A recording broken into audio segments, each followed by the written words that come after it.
নমস্কাৰ, মই আজি নিৰামিষ ভুজি আৰু আলু খাব নোৱাৰা সকলৰ কাৰণে এটা ৰেচিপি বনাইছোঁ। খাবলৈ খুব টেষ্টি হয়, মাছ মাংসৰ নিচিনা হয়। চাবচোন কেনেকুৱা হয়। মই আজি বনাবলৈ লৈছোঁ কাচকলৰ তৰকাৰী। আপোনালোকে চাওকচোন।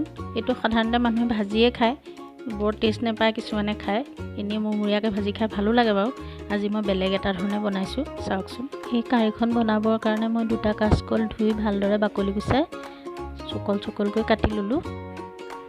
এতিয়া মই ইয়াতে 1 চামুচ হালধি দিলোঁ, সোৱাদ অনুযায়ী নিমখ দিলোঁ, 1 চামুচ জিৰা পাউডাৰ, 1 চামুচ ধনিয়া পাউডাৰ আৰু আধা চামুচ গৰম মছলা দিলোঁ। লগতে আদা নহৰু পেষ্ট দিলোঁ আৰু অকণমান মই কেঁচা জলকীয়া পিচি থৈছিলোঁ, সেইখিনিও দি এইখিনিতে ভালদৰে সানি ল'লোঁ। এতিয়া মই এইখিনি কেৰাহীত অলপ তেল দি এপিচকৈ লাহে লাহে ভাজি আছোঁ। মাছ ভজা নিচিনাকৈ সুন্দৰকৈ ভাজি লৈছোঁ। ইয়াৰ কালাৰো ধুনীয়া হৈ আহিছে। এইখিনি মই এতিয়া গেছটো মিডিয়াম ফ্লেমত ৰাখি পেলাই লাহে লাহে লৰাই আছোঁ, ভাজি আছোঁ। অকণমান সিজিছে আৰু লাহে লাহে ভাজি থাকিম। ইয়াৰ কালাৰো উঠি আহিব, সিজিবও। তেতিয়া মই লাহেকৈ এতিয়া কাঢ়ি দিম।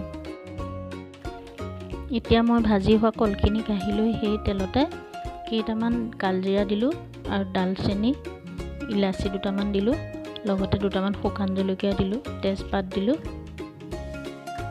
এতিয়া মই দুটা মিডিয়াম চাইজৰ পিঁয়াজ লৈ সৰু সৰুকৈ কাটি ভাজি থকা মছলাখিনিৰ লগতে দি ভাজি আছোঁ।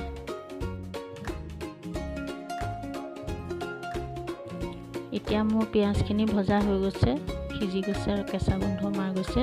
ইয়াতে মই সৰু সৰুকৈ কাটি লোৱা দুটা বিলাহী দিছোঁ, তাতে অকণমান নিমখ দি ইয়াত লৰাই ভাজি আছোঁ। এইখিনি মোৰ ভজা হৈ গৈছে, বিলাহীখিনিও সিজি গৈছে। ইয়াতে মই অকণমান গৰম মছলা দি দিছোঁ। এতিয়া ভালদৰে লৰাই দিম। এতিয়া মই এইখিনি ভজা হৈ গৈছে। ইয়াতে মই অকণমান পানী দি আকৌ অকণমান লৰাই সিজিবলৈ দিম। এতিয়া মই এইখিনি উতলি আছে, গ্ৰেভিটো ডাঠ হ'বৰ কাৰণে মই এপিচ কল পিটিকি ইয়াতে দি দিছোঁ। এতিয়া মই ইয়াতে এপিচকৈ ভাজি থোৱা কলখিনি দি দিছোঁ।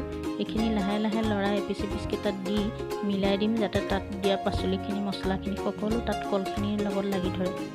এতিয়া মই এইখিনি উতলিছে, বহুত বেছি উতলাই থাকিব নালাগে আৰু ইয়াতে অলপমান মান ধনিয়া পাত মই দি দিছোঁ, কাৰণ এতিয়া ধনিয়া ছিজন নহয় যে, ধনিয়া নাই, মান ধনিয়া আছিলে তাকে দিছোঁ।